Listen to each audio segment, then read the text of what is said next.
Delimitation తర్వాత శాసనసభలో కీలక మార్పులు. అసెంబ్లీ సీట్లు 175 175. లోక్సభ ఆధారంగా అసెంబ్లీ నియోజకవర్గాలు అన్ని పార్లమెంట్ స్థానాల్లో సమానంగా సిగ్మెంట్లు. వచ్చే ఎన్నికల నాటికి 33% మహిళా రిజర్వేషన్లు. ఫలితంగా పురుష నేతలకు తగ్గుతున్న ప్రాధాన్యత. ఎంపీ సీట్ల సంఖ్యను పెంచాలని పాలకులపై ఒత్తిడి. 33% లేదా 50% పెంచే అవకాశం. రాష్ట్రంలో 23 లేదా 25కు చేరుకున్న ఎంపీ స్థానాలు. ఎమ్మెల్యే స్థానాల సంఖ్య సైతం పెరిగే అవకాశం. రాష్ట్ర పునర్విభజన చట్టంలోనూ మార్పులు చేసే ఛాన్స్. ఇక్కడ మహిళలకు రిజర్వేషన్ కల్పిస్తున్నంత మాత్రాన పురుషుల ఆధిక్యత్యం ఏం తగ్గదు. ఏదేమైనా సరే మహిళా నాయకులు కూడా ఎక్కువ సంఖ్యలో రావాలి, చేయాలి. అది ఒక శుభపరిణామం అని చెప్పుకోవచ్చు ఈ మార్పు అనేది. ఈ మార్పు మనం చూసినట్టయితే సపోజు ఇప్పుడు రాష్ట్రంలో లోక్సభ అసెంబ్లీ సీట్ల వారీగా అంచనాలు ఇవి. సామాన్యంగా ప్రస్తుతం లోక్సభ స్థానాల సంఖ్య లోక్సభ స్థానం తెలంగాణలో 17 స్థానాలు ఉన్నాయి.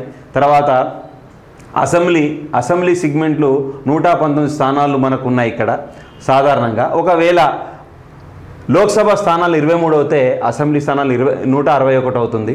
లోక్సభ స్థానాలు 25 అయితే 175 స్థానాలు పెరిగే అవకాశం ఉంటుంది. సుమారుగా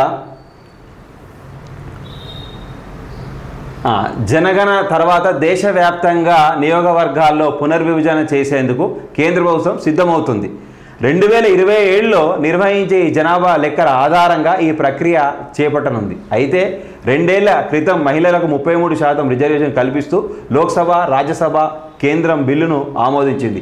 వచ్చే ఎన్నికల నాటికి ఇది అమలయ్యే అవకాశం ఉంది. ఈ నేపథ్యంలో ఆయా నియోజకవర్గాల్లో ప్రాతినిధ్యం వహిస్తున్న పురుషులు రాజకీయంగా నష్టపోయే ప్రమాదం ఉండడంతో లోక్సభ నియోజకవర్గాల సంఖ్యను సాధ్యమైనంత ఎక్కువగా పెంచాలనే ఒత్తిడి అధికార విపక్ష పార్టీల నుంచి వస్తున్నట్లు తెలిసింది. అలా పెంచితే లోక్సభ స్థానాల సంఖ్య ఆధారంగా రాష్ట్రంలోనూ అసెంబ్లీ సిగ్మెంట్లో చట్టసభల్లో మహిళా రిజర్వేషన్ వచ్చే ఎన్నికల నుంచి అమలు చేసే అవకాశం ఉంది.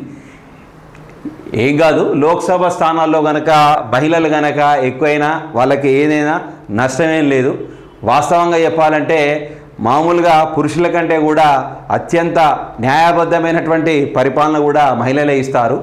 కాకపోతే ఇక్కడ చిక్కొచ్చిందల్లా ఏంటంటే దక్షిణాది రాష్ట్రాలకు మాత్రం జనాభా పరంగా చూసినట్టయితే మనం వాస్తవంగా దక్షిణాది రాష్ట్రాల్లో కుటుంబ నియంత్రణ కానీ అది జనాభా తగ్గించే విషయంలో మనం నార్త్ ఇండియా కంటే కూడా మన దక్షిణ భారతదేశంలోనే తక్కువ జనాభా మరియు సంపద కూడా ఎక్కువ.